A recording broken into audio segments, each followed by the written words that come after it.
About on syllabus, নিজের subject সম্বন্ধে তোমাদের একটা ধারণা থাকতে হবে।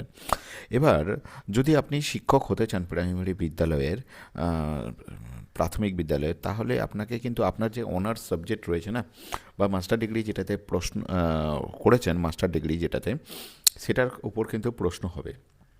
তো এর উদ্দেশ্য হলো মানে আপনার যে বিষয়ের প্রতি দক্ষতা রয়েছে বা দখল রয়েছে সাবজেক্টের উপর, সেটাকে একটু যাচাই করা, এবং জটিল বিষয়কে আপনি শিশুদের কাছে কতটা সহজভাবে উপলব্ধ করতে পারছেন, এটা কিন্তু এর মূল বিষয় থাকে।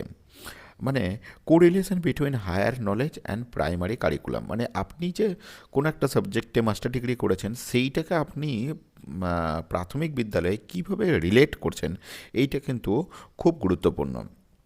এবং আপনার যে উচ্চতর জ্ঞান, সেই জ্ঞানকে প্রাথমিক স্তরের পাঠ্যক্রমের সাথে কতটা সংযুক্ত করা যায় বা করা যায়, সেটাই হচ্ছে এর প্রাথমিক উদ্দেশ্য থেকে থাকে। যেটা শিক্ষার্থীর কিন্তু যে যেমন গণিত বা ইতিহাস হতে পারে, গভীর জ্ঞান শিক্ষার্থীদের কিন্তু ভীতি শক্ত করতে কিন্তু কাজে লাগে। এটা কিন্তু গুরুত্বপূর্ণ। তো এটাকে আমরা একটা ছক দিয়ে বোঝার চেষ্টা করব যে কিভাবে আপনি আপনার জ্ঞানকে ছোট বাচ্চাদের মধ্যে আপনার যে সাবজেক্টে গভীর জ্ঞান আছে সেটাকে আপনি আপনার প্রাথমিক বিদ্যালয়ে কিভাবে সেটাকে এক্সপ্লোর করবেন, সেটা একটা আলোচনা করব। যেমন সাবজেক্ট এক্সপার্ট, আপনি যে সাবজেক্টে এক্সপার্ট আছেন সেই সাবজেক্টের নলেজ আপনার রয়েছে, সেটাকে আপনাকে আপনার যে জ্ঞান রয়েছে সেটাকে একটু সিম্পলিফিকেশন করে, সরলীকরণ করে করতে হবে। রিয়েল লাইফ কিছু এক্সাম্পল দিতে হবে, এবং যেটা হচ্ছে যে চাইল্ড আন্ডারস্ট্যান্ডিং শিখন বা শিশুদের শিখনের সাথে কিন্তু সেটাকে রিলেট করতে হবে। এবং আপনি যে সাবজেক্টটা আপনার মাস্টার ডিগ্রিতে রয়েছে তার কিছু বেসিক তথ্য কিন্তু আপনাকে জেনে নিতে হবে। যেমন কি কি, যে আপনি যে সাবজেক্টটা পড়াচ্ছেন সেই সাবজেক্টের ফাদার কে আছে, মানে জনক কে আছে, সেটা জেনে নেবেন। আপনি আপনার সাবজেক্টের যে বিষয় রয়েছে সেই আপনার বিষয়ের সাম্প্রতিক কোনো নোবেল পুরস্কার বা কোনো আবিষ্কারের প্রাপক রয়েছে কিনা সেই নামটা জেনে নেবেন। আমরা রিসেন্টলি একটা কারেন্ট অ্যাফেয়ার্সের পিডিএফ, আমাদের যারা ইন্টারনাল স্টুডেন্ট রয়েছে পেড ব্যাচে তাদেরকে আমরা একটা কারেন্ট অ্যাফেয়ার্সের নোট আমরা প্রোভাইড করেছি লাস্ট 6 মাসের। সেইটা কিন্তু খুব গুরুত্বপূর্ণ, এবং সেই নোটটা তোমরা যদি চাও তাহলে তোমাদের 99 রুপিস দিয়ে নিতে হবে সেই 6 মান্থের কারেন্ট অ্যাফেয়ার্স। তাছাড়াও আমি চেষ্টা করব সেই রিগার্ডিং একটা ভিডিও আসবে আমাদের কারেন্ট অ্যাফেয়ার্স রিলেটেড, তো সেই ভিডিওটাও তোমরা এই চ্যানেলেই কিন্তু পেয়ে যাবে। বেশ। এবং প্রাথমিক স্তরে আপনার যে বিষয়টি রয়েছে সেইটি কোন বইয়ের মধ্যে অন্তর্ভুক্ত রয়েছে সেটাকে জানতে হবে। যেমন ধরো ইতিহাস যদি হয় তাহলে সেটা আমার পরিবেশের মধ্যে রয়েছে, ভূগোল যদি হয়, বিজ্ঞান যদি হয়, সেগুলো আমার পরিবেশের মধ্যে কিন্তু রয়েছে, তা কিন্তু আপনি একটু দেখে নেবেন। এবার আপনার যদি বিষয় বাংলা বা ইংরেজি হয়, লিটারেচারটাই সাবজেক্ট হয়, তাহলে সেটা রেলেভেন্স প্রাইমারি সেকশনে কি গুরুত্ব রয়েছে সেই বিষয়গুলো আমি একটা ছকের মাধ্যমে বোঝানোর চেষ্টা করছি। দেখো, তোমার যদি লিটারেচার টাইপের সাবজেক্ট হয় তাহলে তোমাকে মাথায় রাখতে হবে এই সাবজেক্টগুলো স্টোরি টেলিং, গল্প বলা, শব্দভাণ্ডার বৃদ্ধি, আবৃত্তি করা, যোগাযোগের দক্ষতা বাড়ানো, কমিউনিকেশন স্কিল উন্নয়নে সাহায্য করে। যদি তোমার ইতিহাস সাবজেক্ট থাকে তাহলে সেইটার উদ্দেশ্য হবে দেশপ্রেম জাগানো, মহাপুরুষদের জীবনী ও অতীতের গল্প বলে নীতি শিক্ষা দেওয়া। আমাদের পরিবেশ বইয়ের অন্তর্ভুক্ত এটা। যদি তোমার সাবজেক্ট ভূগোল হয়ে থাকে তাহলে ভূগোলের উদ্দেশ্য হবে পরিবেশ পরিচিতি, দিক নির্ণয়, মানচিত্র বোঝা, আবহাওয়া সম্পর্কে ধারণা দেওয়া, এগুলো উদ্দেশ্য হয়ে থাকে। পলিটিক্যাল সায়েন্স যদি হয় তাহলে হচ্ছে শৃঙ্খলা বোধ, নাগরিক দায়িত্ব, সংবিধানের মৌলিক ধারণা, শিশুদের সংসদের গুরুত্ব বোঝানো। যদি তোমার অঙ্ক সাবজেক্ট হয়ে থাকে তাহলে লজিক বা যুক্তি তৈরি করা, দৈনন্দিন হিসাব নিকাশ করা, সমস্যা সমাধানের দক্ষতা বৃদ্ধি করা, তারপরে লজিক্যাল থিঙ্কিং করা, মানে যুক্তিসঙ্গত থিঙ্কিং করা, বা তোমার পিওর জিনিসের সাথে থিঙ্কিং করা। তোমার যদি সায়েন্সের কোনো সাবজেক্ট হয়ে যায়, ফিজিক্স, কেমিস্ট্রি, বায়োলজি, কেমিস্ট্রি বা বায়োসায়েন্সের কিছু সাবজেক্ট থাকে, তাহলে সেটার উদ্দেশ্য হচ্ছে স্বাস্থ্য সচেতনতা, কুসংস্কার দূরীকরণ, প্রকৃতি পর্যবেক্ষণ ও বৈজ্ঞানিক দৃষ্টিভঙ্গি বৈজ্ঞানিক দৃষ্টিভঙ্গি থেকে যে কোনো জিনিসকে চিন্তাভাবনা করা এই সাবজেক্টের উদ্দেশ্য হয়ে থাকে। এবার একটা খুব কমন কোশ্চেন থাকে যে স্যার আপনি কেন মানে এমএ পাস করেছেন, এবার এমএ পাস করে হঠাৎ করে এই শিশুদের মানে প্রাথমিক বিদ্যালয়ে পড়াতে এসছেন কেন? এটা কিন্তু খুব কমন একটা প্রশ্ন এবং প্রত্যেককেই পড়া হয়। দেখো, এর উত্তরটা খুব সুন্দর করে আমি সাজিয়েছি যে উচ্চশিক্ষার জ্ঞান আমাকে বিষয়টির গভীরে যেতে সাহায্য করেছে, কিন্তু আমার প্যাশান হলো শিশুদেরই শেখানো। একটি বড় গাছের শিকড় যেমন মাটির গভীরে থাকে, তেমনি শিক্ষার ভিত্তি হলো প্রাথমিক স্তর। তো আমি আমার এই অর্জিত জ্ঞান দিয়ে শিশুদের ভিত্তি বা বেস তৈরি করতে চাই এবং তাদের ভবিষ্যতে বড় হতে সাহায্য করবে, যা তাদের ভবিষ্যতে বড় হতে সাহায্য করবে। এটা হবে আমার উদ্দেশ্য, মানে প্রাথমিক শিক্ষক হওয়ার প্রধান উদ্দেশ্য থাকবে এটাই।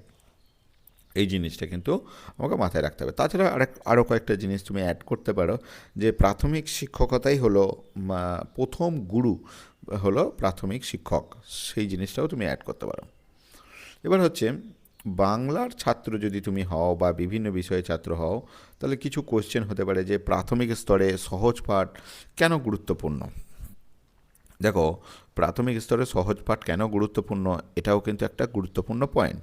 এটাও কিন্তু পরীক্ষায় আসার মতন, মানে বাংলা বেশিরভাগ জনেরই সাবজেক্ট, তো এটা কিন্তু খুব গুরুত্বপূর্ণ একটা টপিক। দেখো, সহজ পাঠ কেবল একটি বই নয়, এটি একটি ভাষা শেখার ভিত্তি। রবীন্দ্রনাথ ঠাকুর এখানে অত্যন্ত সহজ ও ছান্দিক ভাষায় যুক্তপূর্ণ বাক্য গঠন শিখিয়েছেন এবং নন্দলাল বসুর অলঙ্করণে শিশুদের কল্পনা শক্তি বাড়িয়েছে। তাই ভাষা শিক্ষার গুরুত্ব কিন্তু অপরিসীম রয়েছে। আর যদি কেউ ইতিহাসের ছাত্র হয়, তাহলে তাকে কোশ্চেন হতে পারে যে পলাশির যুদ্ধ ও বক্সারের যুদ্ধ কোনটা বেশি গুরুত্বপূর্ণ এবং কেন, সেটা অনেক সময় জানতে চাইতে পারে। তো দেখো, বক্সারের যুদ্ধ 1764-তে হয়েছিল এবং খুবই গুরুত্বপূর্ণ, কারণ পলাশির যুদ্ধ ছিল অনেকটা ষড়যন্ত্রের ফলাফল, কিন্তু বক্সারের যুদ্ধ ছিল পূর্ণাঙ্গ সামরিক লড়াই। বক্সারের যুদ্ধের ফলেই ইংরেজরা বাংলা, বিহার এবং উড়িষ্যায় দেওয়ানি লাভ করে এবং ভারতে ব্রিটিশ শাসনের প্রকৃত ভিত্তি স্থাপন করে। এগুলো কিন্তু একটু মাথায় রাখতে হবে। এবং বিজ্ঞানের যদি তুমি ছাত্র হও, তাহলে বিজ্ঞান থেকে কিছু কোশ্চেন যে আমি ক্লাসে ছোট ছোট পরীক্ষার মাধ্যমে এক্সপেরিমেন্ট করতে শেখাবো, দেখাবো জাদুকরি বলে কিছু নেই, সব কিছুর পেছনে বিজ্ঞান আছে। জল পড়া, ঝাড়ফুঁক রোগের ঔষধ নয়, তা গল্পের ছলে বুঝিয়ে বলবো এবং স্বাস্থ্যবিধি মেনে চলার গুরুত্ব কিন্তু শেখাবো। আপনার বিষয়টি প্রাথমিক পাঠ্যক্রমে কোথায় আছে, মানে আপনি যে বিষয়টাই পড়াচ্ছেন সেটা কোথায় আছে। তো আমি এটা তোমাদের আগেই বললাম যে এগুলো সবই বেশিরভাগটাই হচ্ছে যেমন ইতিহাস, ভূগোল, এই সাবজেক্টগুলো আলাদা করে, যেমন যদি ভূগোলের কথা বলি তো ভূগোলের আলাদা করে বই নেই। বিজ্ঞান যদি বলি, বিজ্ঞানের সব আমাদের পরিবেশের মধ্যে রয়েছে। গণিতটা আলাদা করে বই রয়েছে, এগুলো তোমরা প্রত্যেকেই জানো। এই সব বিষয়ে নতুন করে কিছু বলার নেই। এবার আমরা পরবর্তী একটা টপিক দেখব, সেটা হচ্ছে Indian education system and policy. ভারতের শিক্ষা ব্যবস্থা এবং শিক্ষানীতি নিয়ে একটা রূপরেখা। যে ভারতের যে শিক্ষা ব্যবস্থা, যেটাকে আমরা বলছি এনইপি, এনইপি বা জাতীয় শিক্ষানীতি, এটা কি সেটা আমরা দেখব। দেখো, এনইপি হলো ভারত সরকারের দ্বারা প্রণীত একটি নীতি বা রূপরেখা, যা দেশের বিকাশ, উন্নতি, মানে বিকাশ বলতে উন্নতি, তারপর হচ্ছে তোমার দেশের ডেভেলপমেন্ট বা নিয়ন্ত্রণের নির্দেশিকা তৈরি করে। স্বাধীন ভারতে মূলত শিক্ষার গুণমান বৃদ্ধি এবং সকলের কাছে শিক্ষা পৌঁছে দেওয়াই কিন্তু এই নীতিগুলির জন্যই কিন্তু হয়েছে। এবার দেখব বিভিন্ন সময়ে বিভিন্ন আমাদের শিক্ষা কমিশন এসছে কিন্তু, তো বিভিন্ন কমিটি সেগুলোকে নিয়ে এসছে। প্রথম আমরা দেখব 1964 থেকে 66 সালের মধ্যে ছিল কোঠারি কমিশন, এবং তারপরে 1968 সালে আসে প্রথম শিক্ষানীতি ইন্দিরা গান্ধীর আমলে, 1968 খ্রিস্টাব্দে, এবং এনপিই দ্বিতীয় শিক্ষানীতি রাজীব গান্ধীর আমলে আসে। এবং এনইপি 2020 আমরা দেখতে পাচ্ছি আমাদের বর্তমান শিক্ষামন্ত্রী বা শিক্ষানীতি এসছে আমাদের বর্তমান প্রধানমন্ত্রী নরেন্দ্র মোদীর আমলে। এবার সংবিধানে বিভিন্ন প্রভিশন করে আমাদের সংবিধানে বিভিন্ন আর্টিকেল রয়েছে যেখানে আমাদের শিক্ষার সংক্রান্ত জিনিস বলা রয়েছে, যেটার মধ্যে সবথেকে একটা গুরুত্বপূর্ণ পয়েন্ট হচ্ছে যে আর্টিকেল 21A। দেখো আর্টিকেল 21A সংবিধানের একটা গুরুত্বপূর্ণ, যেটা মৌলিক অধিকারের মধ্যে রয়েছে, ফান্ডামেন্টাল রাইটসের মধ্যে রয়েছে। দেখো কনস্টিটিউশনের আমরা যদি ধারাগুলোকে দেখি তাহলে তোমরা দেখবে যে 1 থেকে 4 পর্যন্ত যে আর্টিকেলগুলো রয়েছে সেটা ইন্ডিয়া বা ভারত সংক্রান্ত জিনিস মানে ভারতের ডেফিনেশন বলেছে, ভারত কোনটা, ভারতের সীমানা কী আছে সেগুলো বলা আছে।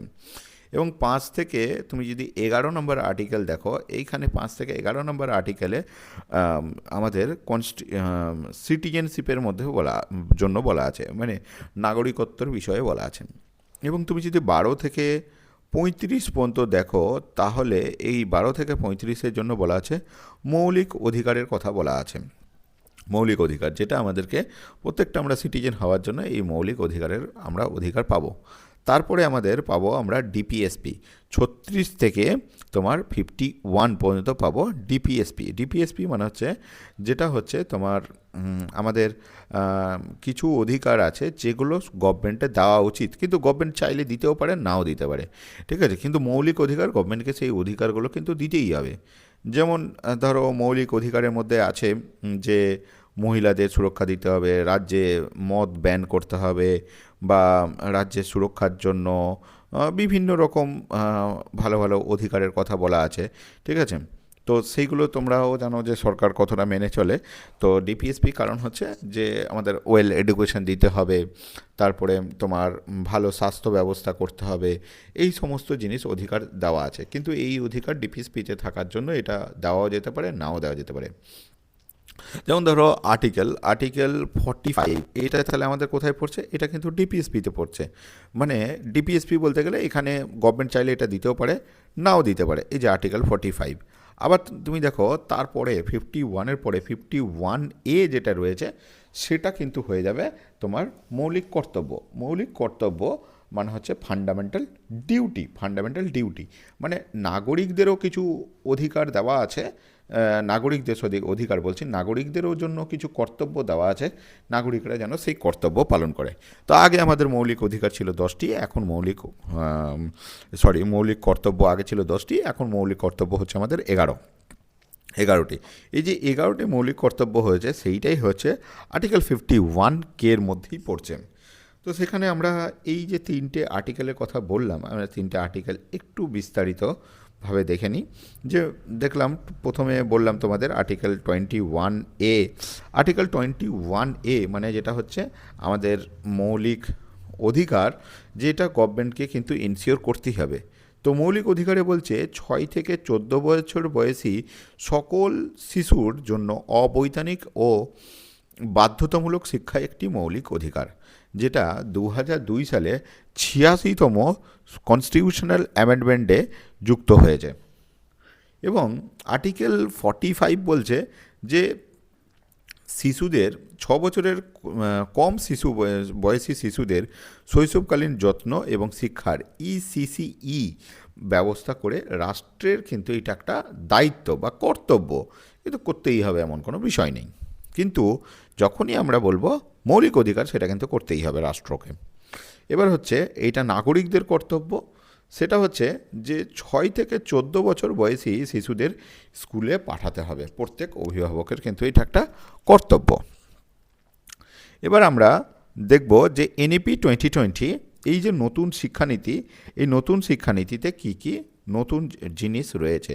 এনইপি 2020 আমাদের প্রথম যে শিক্ষার নীতিটা আমাদের নিয়ে এসছে, আগে ছিল আমাদের 10+2 এই মডেলটা ছিল। 10+2 মানে তুমি যদি অন্য স্টেটগুলোতে যাও যে আমরা এইচএস দিই না, ওটাকে ওরা 10+2 বলে থাকে। তো এখন মডেলটা হচ্ছে 5+3+3+4, এই কাঠামো কিন্তু এখন নতুন শুরু হচ্ছে। এনইপি 2020 সবচেয়ে বড় পরিবর্তন হলো যেটা আমি বললাম, এর পরিবর্তে 5+3+3+4 এই পদ্ধতিতে শুরু হচ্ছে। প্রথমে 5 বছর কি বলছে, প্রথম 5 বছরের ফান্ডামেন্টাল একটা কোর্স হবে, যেটা 3 বছর থেকে 8 বছরের ছেলে মেয়েদেরকে করানো হবে। তারপরে হচ্ছে প্রিপারেটরি একটা কোর্স হবে, যেটা হচ্ছে 8 থেকে 11 বছর বয়সের, যেখানে ক্লাস 3 থেকে 5 আমরা দেখব।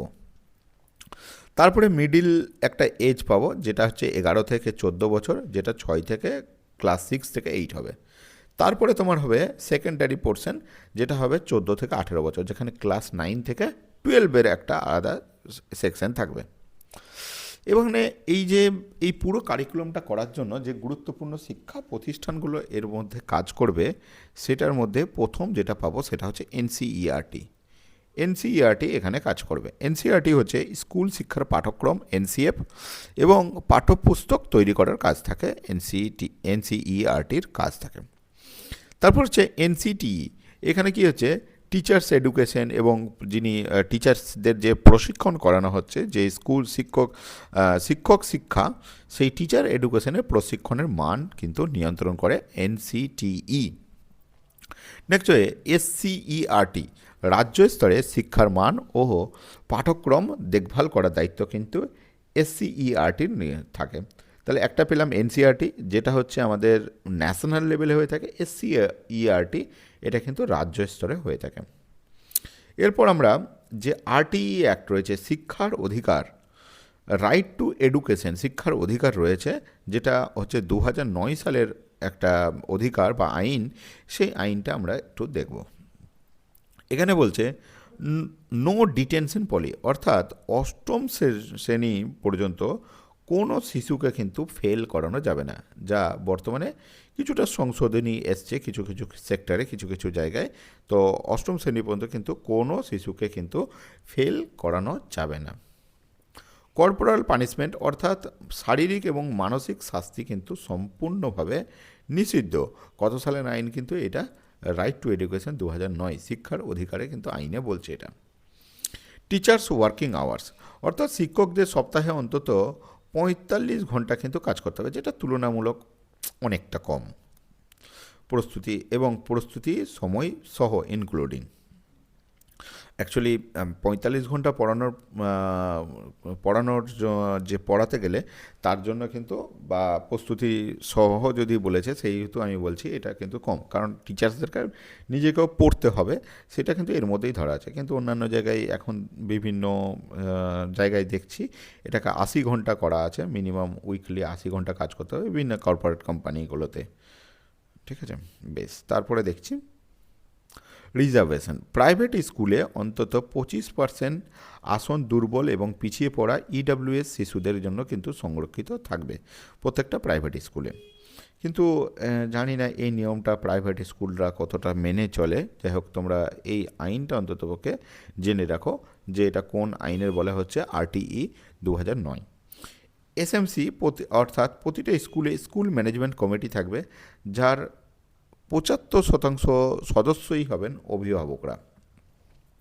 এবার আমরা দেখব যে এনইপি 1986 সালের যে আইন রয়েছে এবং এনইপি 2020, এই দুটোর মধ্যে মেজর কী পরিবর্তন হয়েছে এবং কী পার্থক্য রয়েছে সেগুলো দেখব।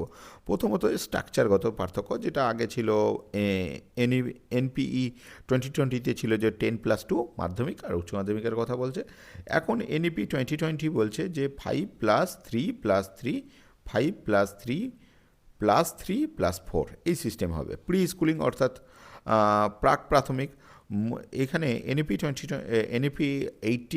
1986-এ বলছে কম গুরুত্ব দেওয়া হতো এবং মূলত অঙ্গনওয়াড়ি কেন্দ্রকে বলা হতো যে প্রি স্কুলিংয়ের জন্য, মানে স্কুলে আসার আগে যে প্রি স্কুলিংয়ের সিস্টেম বলা হচ্ছে সেটার কথা বলেছে, মূলত অঙ্গনওয়াড়িকে বলা হতো। এখানে বলা হচ্ছে আনুষ্ঠানিক শিক্ষার অন্তর্ভুক্ত করা হয়েছে 3 বছর বয়স থেকে। ল্যাঙ্গুয়েজ, এখানে আগে আমরা 3টে ভাষার ল্যাঙ্গুয়েজ ফর্মুলাতে চলতাম, এখন এনইপি 2020 বলছে মাতৃভাষা বা আঞ্চলিক ভাষায় শিক্ষার উপর কিন্তু সর্বাধিক গুরুত্ব দেওয়া হয়েছে 5ম শ্রেণী পর্যন্ত। অ্যাসেসমেন্টে কি বলছে এখানে মুখস্থবিদ্যা নির্ভর এবং বাৎসরিক পরীক্ষার ওপর নির্ভর করা আছে।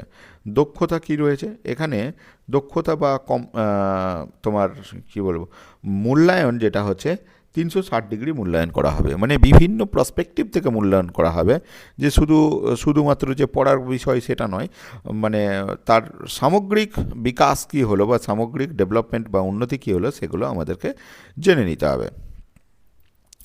এবার আমাদের এই এই যে আমাদের বর্তমান শিক্ষা ব্যবস্থা তার কিছু গুরুত্বপূর্ণ পয়েন্ট আমাদের জেনে নিতে হবে। যেমন ভারতবর্ষের প্রথম শিক্ষামন্ত্রী কে ছিলেন, তো তোমরা প্রত্যেকে জানো মৌলানা আবুল কালাম আজাদ। এনইপি 2020 কমিটির চেয়ারম্যান কে ছিলেন, যেটা এনইপি 2020 আমরা কথা বলছি, এটা প্রাক্তন ইসরো প্রধান কি হবে, কি নাম তার, ডক্টর কে কস্তুরী রঞ্জন। এনইপি 2005 কি বলা হয়েছিল, যে বোঝাহীন শিক্ষা অর্থাৎ লার্নিং উইথাউট বার্ডেন, কোনো রকম বার্ডেন ছাড়া, এর উপর জোর দেওয়া হয়েছে। পিএম পোষণ, এটা কি মিড ডে মিলের বর্তমান নাম, কত সালে হয়েছিল, 2021 সালে। এবার এখানে আমাদের কিছু কোয়েশ্চেন্স হতে পারে, আমরা কয়েকটা কোয়েশ্চেন নিয়ে আলোচনা করব, যে এনইপি 2020-তে 5+3+3+4 বলতে কি বোঝানো হয়েছে, যে এটি একটি স্কুলের নতুন কাঠামো, যেটা 5 বলতে গেলে ফাউন্ডেশন স্টেজ, যেখানে 5টা আমরা কথা বলছিলাম একটু আগে, 5টা হচ্ছে ফাউন্ডেশন স্টেজ। এই ফাউন্ডেশন স্টেজে আমাদের 3 বছর থেকে 3 বছর যে প্রাক প্রাথমিক রয়েছে সেখান থেকে একদম ক্লাস 1-2 দুটোই ঢুকে রয়েছে। তারপরে প্রিপারেটরি স্টেজ, যেটা হচ্ছে তোমার ক্লাস 3 থেকে ক্লাস 5 পর্যন্ত রয়েছে, যেটা 3 আমরা বলছি। মিডিল স্টেজ হচ্ছে ক্লাস 6 থেকে 8, আর সেকেন্ডারি স্টেজ হচ্ছে ক্লাস 9 থেকে 12। নেক্সট হচ্ছে প্রাথমিক শিক্ষায় এনইপি 2020-র সবচেয়ে বড় প্রভাব কি হতে চলেছে। সবচেয়ে বড় প্রভাব যেটা যদি আমরা বলা হয় সেটা হচ্ছে মাতৃভাষায় শিক্ষা। এছাড়াও এই নীতিকে বলা হচ্ছে অন্তত 5ম শ্রেণী পর্যন্ত শিক্ষার মাধ্যম হবে মাতৃভাষা বা আঞ্চলিক ভাষা। এছাড়া শিশুদের এফএলএন অর্থাৎ মৌলিক সাক্ষরতা, সংখ্যা জ্ঞান অর্জনের উপর জোর দেওয়া হচ্ছে। আরটিই অ্যাক্ট 2009 অনুযায়ী প্রাইমারি স্কুলে শিক্ষক এবং ছাত্র অনুপাত কত হওয়া উচিত। আরটিই অ্যাক্ট 2009 অনুযায়ী প্রাথমিক স্তরে ক্লাস 1 to 5 শিক্ষক এবং ছাত্র অনুপাত হওয়া উচিত 1:30, এবং যদি সেটা আদর্শ বিদ্যালয় হয় তাহলে মনে রাখবে এটা 1:25 হবে, মানে প্রতি 30 জন ছাত্রের জন্য একজন করে শিক্ষক থাকবে। পরবর্তী হচ্ছে অপারেশন ব্ল্যাকবোর্ড কি। অপারেশন ব্ল্যাকবোর্ড হচ্ছে 1987 সালে বা 1986 এনইপি অ্যাক্ট যেটা চালু হয়েছিল হওয়া একটি কেন্দ্রীয় প্রকল্প, যার উদ্দেশ্য হলো দেশের সমস্ত প্রাথমিক বিদ্যালয়ে অন্তত ন্যূনতম সামগ্রী যেন থাকে, যেমন 2টি ঘর, অন্তত 2জন শিক্ষক, একটি ব্ল্যাকবোর্ড, চক, ডাস্টার, এটা সুনিশ্চিত করাই ছিল অপারেশন ব্ল্যাকবোর্ডের লক্ষ্য। তাহলে কত সালটা মনে রাখবো, 1987 সাল।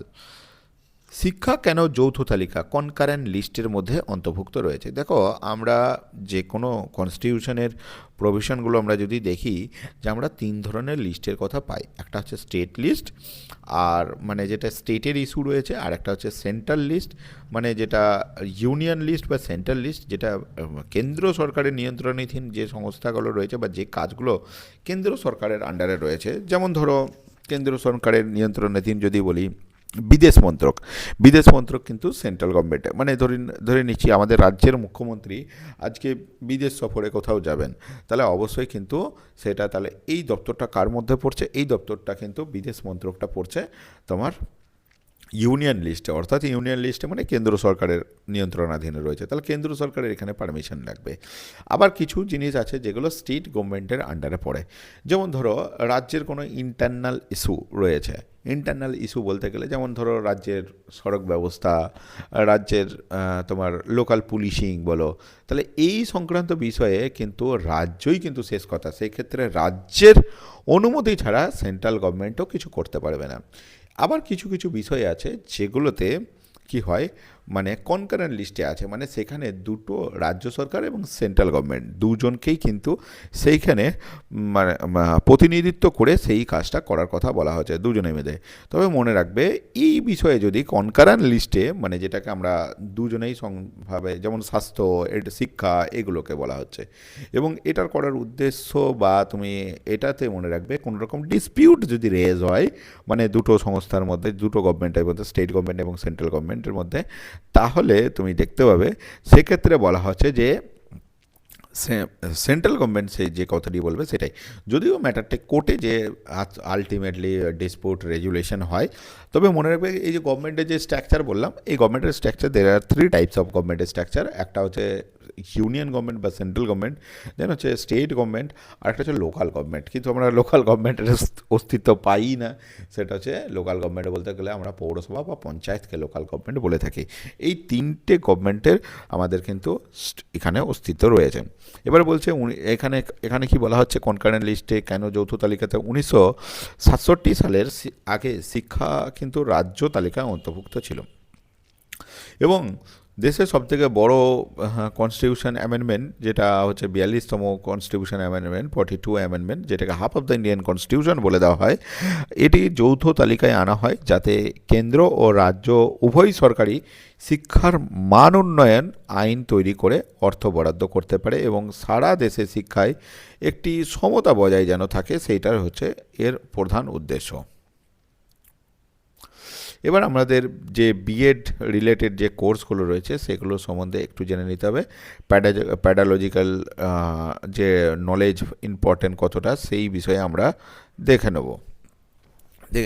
যে একজন শিক্ষকের কাজ শুধু পড়ানো নয়, বরং যে তার ডিগ্রি বিএড অর্থাৎ ব্যাচেলর অফ এডুকেশন বা ডিএলএড কোর্স কীভাবে শেখানো হয়েছে, শিশুদের মনতত্ত্ব বোঝানো হয়েছে, তার উপযুক্ত পদ্ধতি এই শিক্ষা ব্যবস্থায় কিন্তু দেওয়া হয়ে থাকে।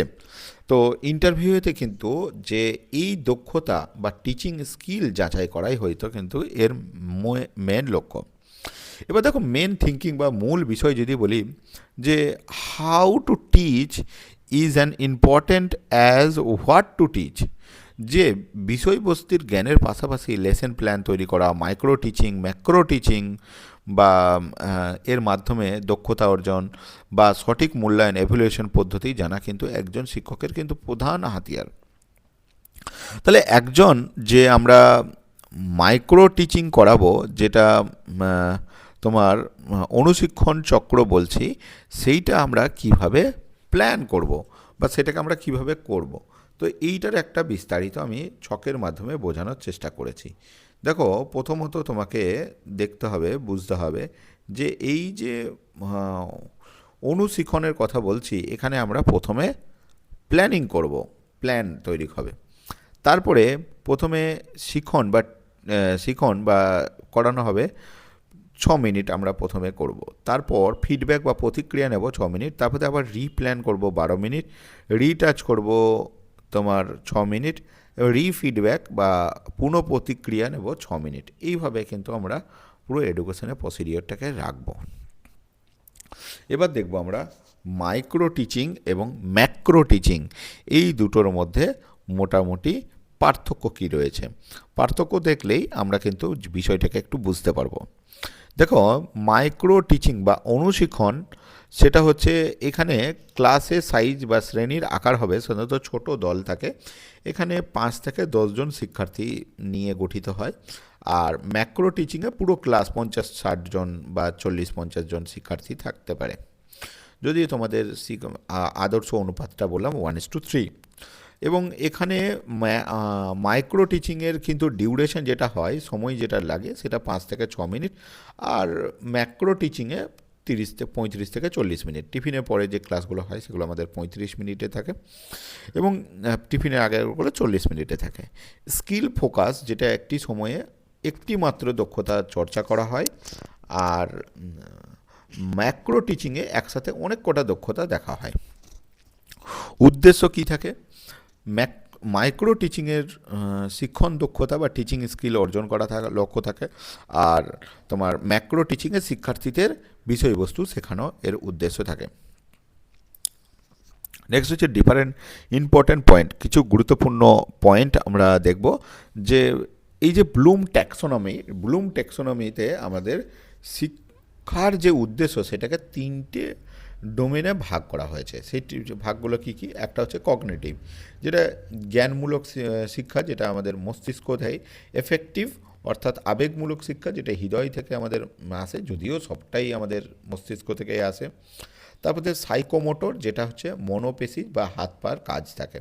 ফরমেটিভ এভুলেশন, গঠনমূলক, যে ক্লাস চলাকালীন বা পাঠদান প্রক্রিয়ার মধ্যে যে মূল্যায়ন হয়, যেমন মুখস্থ, প্রশ্ন, কুইজ, এটাকে আমরা বলি গঠনমূলক শিক্ষা বা ফরমেটিভ এডুকেশন বলে থাকে, এভুলেশন বলা হয় থাকে। নেক্সট হচ্ছে সামেটিভ এভুলেশন বা সমষ্টিগত, নির্দিষ্ট সময় বা কোর্সের শেষে যা মূল্যায়ন হয়, যেটা বার্ষিক মূল্যায়নও আমরা বলে থাকি, বা যেমন বার্ষিক পরীক্ষা, সেটা হচ্ছে সামেটিভ মূল্যায়ন। একটা ফর্মেটিভ মূল্যায়ন বললাম, ক্লাস চলাকালীন যে প্রশ্ন হচ্ছে, মৌখিক প্রশ্ন, কুইজ, সেটাকে বলা হচ্ছে। এবারে কিছু ওয়ান লাইনার কোশ্চেন্স তোমরা প্রত্যেকেই জানো যে টিএলএম কী জিনিস। টিএলএম হচ্ছে তোমার টিচিং লার্নিং ম্যাটেরিয়াল, স্বল্প মূল্যের বা বিনামূল্যের শিক্ষা সহায়ক উপকরণ হতে পারে একটা। রেমিডিয়াল টিচিং কি? যে প্রতিকারমূলক পিছিয়ে পড়া, দুর্বলতা চিহ্নিত করে শিক্ষাকে আবার পুনরায় দেওয়া হয়। লেসন পার্ট কি?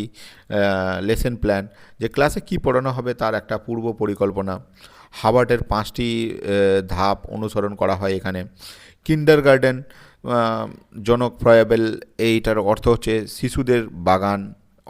শিশুদের বাগান। বেশ, এখান থেকে মানে কয়েকটা কোশ্চেন হতে পারে, সেই রকম কিছু কোশ্চেন আমরা আলোচনা করব। যেমন লেসন প্ল্যান বা পাঠ টিকা কেন প্রয়োজন, খুবই গুরুত্বপূর্ণ একটা কিন্তু কোশ্চেন। এটা কিন্তু মানে প্রবল একটা সম্ভাবনাময় কিন্তু কোশ্চেন। হলো একটি ক্লাসরুমের রোড ম্যাপ।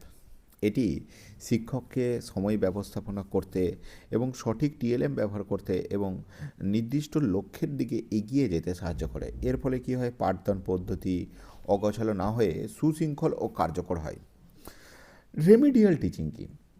রেমিডিয়াল টিচিং হলো প্রতিকারমূলক এক ধরনের শিখন ক্লাসের পিছিয়ে পড়া বড় স্লো লার্নার্সদের কিন্তু দেওয়া হয়, যেটা ডায়াগনস্টিক টেস্টের মাধ্যমে তাদের দুর্বলতার জায়গাগুলি চিহ্নিত করে আলাদাভাবে বা বিশেষ পদ্ধতিতে তাদের সেই ঘাটতি পূরণ করা হয়। ফরমেটিভ ও সমষ্টিগত বা সামেটিভ মূল্যায়নের পার্থক্য কী? গঠনমূলক মূল্যায়ন সারা বছর ধরে চলে। এর উদ্দেশ্য হলো ছাত্রের উন্নতির জায়গা খোঁজা, যেমন ক্লাস টেস্ট। আর সমষ্টিগত মূল্যায়ন বছরের শেষে হয়। এর উদ্দেশ্য হলো ছাত্রকে গ্রেড বা শংসাপত্র দেওয়া বা বার্ষিক পরীক্ষা। নেক্সট হচ্ছে ব্লুমস টেক্সটোনমি কি? ব্লুমস টেক্সটোনমি হচ্ছে তোমার জ্ঞানমূলক ডোমেনের কগনেটিক ডোমেন সংশোধিত সংস্করণ 2001 অনুযায়ী সর্বোচ্চ স্তর হলো সৃজন বা ক্রিয়েটিভ, অর্থাৎ জ্ঞান অর্জন ও বিশ্লেষণের পর শিক্ষার্থী যখন নতুন কিছু তৈরি করতে পারে, সেটাই হলো তার সর্বোচ্চ স্তর বা পুরনো সংস্করণ ছিল এভ্যালুয়েশন। আপনি টিএলএম ব্যবহার কেন করবেন ক্লাসে? দেখো, টিএলএম শিক্ষা সহায়ক উপকরণ করলে বিমূর্ত যে অ্যাবস্ট্রাক্ট ধারণাগুলো মূর্ত বা কনক্রিয়েট হয়ে যাবে বা সহজ হয়ে ওঠে। এটি পাঠকে আরও আকর্ষণীয় করে তোলে এবং শিক্ষার্থীদের মনোযোগ ধরে রাখে এবং একঘেয়েমি শিক্ষা কিন্তু দূর করে। এবার হচ্ছে এগুলো আমরা আগেই পড়েছিলাম যে সর্বশিক্ষা অভিযান কি? সর্বশিক্ষা অভিযান হলো ভারত সরকারের একটি নতুন ফ্ল্যাগশিপ প্রোগ্রাম, যার উদ্দেশ্য হলো একটি নির্দিষ্ট সময়ের মধ্যে দেশের প্রতিটি শিশুর জন্য প্রাথমিক অর্থাৎ এলিমেন্টারি শিক্ষা কিন্তু সুনিশ্চিত করা। এবং এটি ভারতের সংবিধানে মৌলিক শিক্ষাকে মৌলিক অধিকার হিসাবে স্বীকৃতি দেওয়ার পরই কিন্তু এটা চালু হয়েছে, যে সর্বশিক্ষা অভিযান SSA। এর মূল বিষয় হলো যে এর 6 থেকে 14 বছর বয়সী শিশুকে বিনামূল্যে এবং বাধ্যতামূলক শিক্ষা প্রদান করা এবং লিঙ্গ বৈষম্য বা সামাজিক ভেদাভেদ দূর করে শিক্ষার মান কিন্তু উন্নত করা হয়েছে এর লক্ষ্য। মানে এর অভিযানটা কিভাবে কমপ্লিট করা হবে? যে স্কুলে ভর্তি হবে, অ্যাক্সেস পাবে, তারপর হচ্ছে রিটেনশন হবে, স্কুল ছুট রোধ করা হবে, ইকুয়ালিটি সমতা আনয়ন করা হবে এবং শিক্ষার মান কোয়ালিটিটাকে গ্রেস করা হবে। কত সালে লঞ্চ করা হয়েছিল এটি? এটি লঞ্চ করা হয়েছিল এসএসএ 2001 সালে এবং তৎকালীন প্রধানমন্ত্রী ছিলেন অটল বিহারী বাজপেয়ী এবং এটা 86তম কনস্টিটিউশন অ্যামেন্ডমেন্ট, যেটা তোমার হয়েছিল 2002 সালে তোমার আর্টিকেল 21A-তে এবং এর স্লোগান ছিল সবাই পড়ো সবাই বড়। আর বর্তমান স্ট্যাটাস হচ্ছে সমগ্র শিক্ষা মিশন এটাকে বলা হয়, যেটা সমগ্র শিক্ষা মিশনের অন্তর্ভুক্ত হয়েছে, যেখানে তোমার 2018 সালে যে টিচার্স এডুকেশনটাকেও এর মধ্যে ইনক্লুড করা হয়েছে এবং RMSAটাও ইনক্লুড করা হয়েছে এবং ডিফারেন্ট কিছু অ্যাসপেক্ট রয়েছে সমগ্র শিক্ষা মিশনের মধ্যে, যেমন মিড ডে মিল শিশুদের ধরে রাখার জন্য এবং পুষ্টির জন্য 1995 চালু হলেও এসএসএ এর সাথে কিন্তু এটি ওতপ্রোতভাবে জড়িত। KGBV এবং কস্তুরবা গান্ধী বালিকা বিদ্যালয় স্থাপন করা হয়েছিল মেয়েদের শিক্ষার প্রসারের জন্য। কস্তুরবা গান্ধী বালিকা বিদ্যালয়। ইনক্লুসিভ এডুকেশন কি? বিশেষ চাহিদাপূর্ণ যে শিশু রয়েছে CWSN তাদের মূল স্রোতে ফিরিয়ে আনার ওপর জোর দেওয়া হয়েছে। দেখবে তোমরা এই সর্বশিক্ষা মিশনের লোগোটা একটু লক্ষ্য রাখবে, যেটি একটি পেন্সিলের ওপর একটি ছেলে এবং মেয়েকে বসিয়ে রাখা হয়েছে। লক্ষ্য হচ্ছে 6 থেকে 14 বছর শিশুদের এডুকেশনের উপর জোর দেওয়া হয়েছে এবং কেন্দ্র ও রাজ্য সরকার যৌথভাবে কিন্তু এর অর্থ অনুমোদন করে। কেন্দ্র সরকার দেয় 60% এবং রাজ্য সরকার দেয় 40%। সর্বশিক্ষা অভিযান অর্থাৎ SSA এবং RT অ্যাক্টের মধ্যে সম্পর্ক কী? দেখো, সর্বশিক্ষা অভিযান হলো একটি প্রকল্প বা স্কিম যা শিক্ষার পরিকাঠামো উন্নয়নের জন্য চালু করা হয়েছিল। আর RTE হলো RTE অ্যাক্ট 2009 হলো একটি আইন বা ল যা শিক্ষাকে আইনি অধিকার দেয়। অর্থাৎ SS হলো RTE আইনকে বাস্তবায়ন করার একটি প্রধান বাহন বা মাধ্যম বলতে পারো। SSA লোগোটির তাৎপর্য বর্ণনা করো। সর্বশিক্ষা অভিযান SSA-তে দেখা যায় একটি বড় পেন্সিলের উপর একটি ছেলে এবং মেয়ে বসে আছে এবং পেন্সিলটি হলো শিক্ষার প্রতীক এবং ছেলে মেয়ে একসাথে থাকার অর্থ হলো শিক্ষাক্ষেত্রে লিঙ্গ বৈষম্য নেই, ছেলে ও মেয়ে উভয়ই শিক্ষার সমান অধিকার আছে। সর্বশিক্ষা অভিযান কি বর্তমানে বন্ধ হয়ে গেছে? খুব গুরুত্বপূর্ণ প্রশ্ন এবং রিলেটেড কোশ্চেন্স। না, বন্ধ হয়নি, তবে এর কিছু পরিবর্তিত রূপ চালু হয়েছে।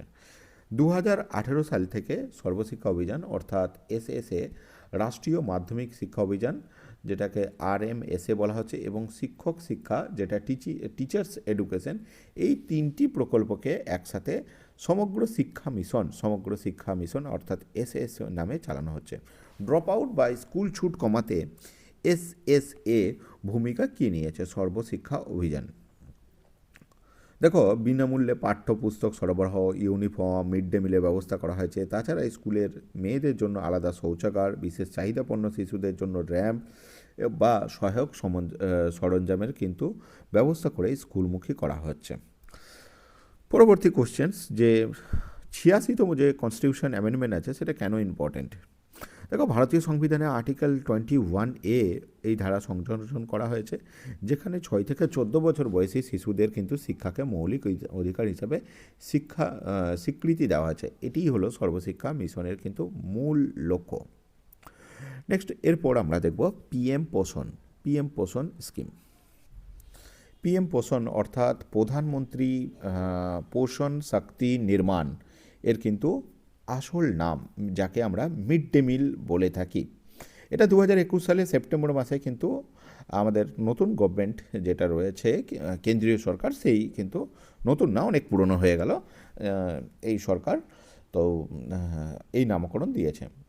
এবং নিউট্রিশন সাপোর্ট এডুকেশন, এর যেটা আমরা লক্ষ্য দেখব সেটা হচ্ছে শিশুদের পুষ্টির মান অর্থাৎ নিউট্রিশন লেভেল কিন্তু উন্নতি করা, স্কুলে উপস্থিতি বৃদ্ধি করা এর লক্ষ্য।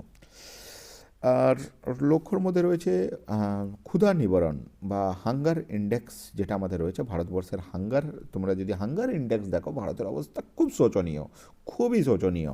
সেখানে আমাদের সেই হাঙ্গার ইন্ডেক্সটাকে কোথাও যেন আমাদের র্যাঙ্কটাকে ইমপ্রুভ করা এটা কেন্দ্রীয় সরকারের একটা লক্ষ্য। তো সেখানে আমরা দেখব যে সেইটাকে আমরা এই স্টেজে যদি কাজ করা হয় তাহলে কিছুটা হয়তো তোমার হাঙ্গার ইন্ডেক্সে হয়তো আমরা ডেভেলপ করতে পারবো।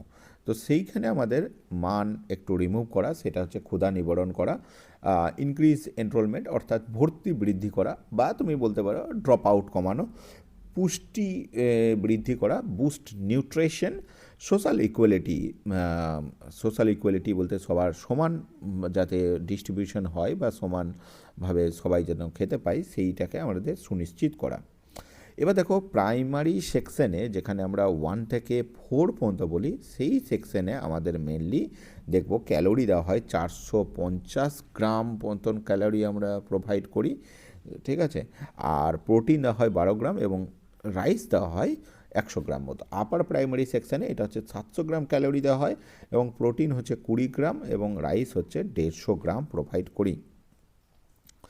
এবার দেখো ডিফারেন্ট পয়েন্টস আমরা যদি দেখি যে মিড ডে মিলটাকে আমরা যেটা বলছি বাল ঝটিকা বলা হচ্ছে বা প্রাক প্রাথমিকের জন্য, যেটা মিড ডে মিল আগে ক্লাস 1 থেকে 8 পর্যন্ত চালু ছিল, পিএম পোষণে শিশুদের অন্তর্ভুক্ত করা হয়েছে। এবং তিথি ভোজন কি? তিথি ভোজনটা কিন্তু খুব গুরুত্বপূর্ণ একটি পয়েন্ট। তিথি ভোজন হচ্ছে যে বিশেষ তিথি বা উৎসবে কি করা হয়, উৎসবে বিভিন্ন সম্প্রদায়ের মানুষ যদি চায় তাহলে শিশুদের কিন্তু খাবার খাওয়াতে পারে, যাকে আমরা তিথি ভোজন বলে থাকি। সোশ্যাল অডিট কি? সোশ্যাল অডিট হচ্ছে খাবারের মান যাচাই করার জন্য নিয়মিত সোশ্যাল অডিট বা সামাজিক পরীক্ষা নিরীক্ষা কিন্তু বাধ্যতামূলক হয়েছে। এখান থেকে গুরুত্বপূর্ণ আরও দুটো পয়েন্ট আমরা একটু আলোচনা করে নিই। যে পিএম পোষণ নামটা 2021 সালে দেওয়া হয়েছে, যেটা আগেই বললাম তোমাদের। মিড ডে মিল 1995 সালে চালু হয়েছিল এবং প্রথম রাজ্য হচ্ছে তামিলনাড়ু। মিড ডে মিল চালু হয়েছিল। আর মিড ডে মিল যেটা বলছে এটা মিনিস্ট্রি অফ এডুকেশনের অন্তর্ভুক্ত এবং এখানে রান্নাবান্না করে থাকেন স্বনির্ভর গোষ্ঠী অর্থাৎ সেলফ হেল্প গ্রুপের মহিলারা কিন্তু এখানে রান্না করে থাকেন। যেটা কোয়েশ্চেন্স রয়েছে, কোয়েশ্চেন্স আমরা একটু দেখে নিই যে মিড ডে মিল পিএম পোষণের মধ্যে মূল পার্থক্য কী। যে স্যার বা ম্যাম এর মূল উদ্দেশ্য হলো এতে প্রথমবারে প্রাক প্রাথমিক অর্থাৎ বাল ভর্তিকা বা শিশুদের অন্তর্ভুক্ত করা হয়েছে। এছাড়া এতে পুষ্টি বাগান বা নিউট্রিশন গার্ডেন তৈরি করা হয়েছে এবং তিথি ভোজনের উপর বিশেষ গুরুত্ব দেওয়া হয়েছে। এখানে একটা খুব গুরুত্বপূর্ণ একটা এই প্রশ্ন কিন্তু এখানে আলোচনা করা আছে যে আপনি কি মনে করেন যে মিড ডে মিল পড়াশোনার ক্ষতি করছে? এটার অ্যাজ এ শিক্ষক হিসাবে তোমার উত্তর হওয়া উচিত যেটা একদমই না, বরং এটি পড়াশোনায় সহায়তা করে। কারণ হচ্ছে খালি পেটে পড়াশোনা কোনো শিশুর কিন্তু পড়াশোনার মন দিতে পারে না। এই প্রকল্পের ফলে স্কুল ছুট কমেছে, দরিদ্র পরিবারের শিশুরা নিয়মিত স্কুলে আসছে এবং শিক্ষকরা শুধু তদারকি নয় রান্না করেন না, শুধু তদারকি করেন, রান্না করেন না। তাই পড়াশোনার ক্ষতি হওয়ার কোনো জায়গা নেই। প্রাইমারি সেকশনে একজন শিশুর দৈনিক কত ক্যালোরি প্রয়োজন?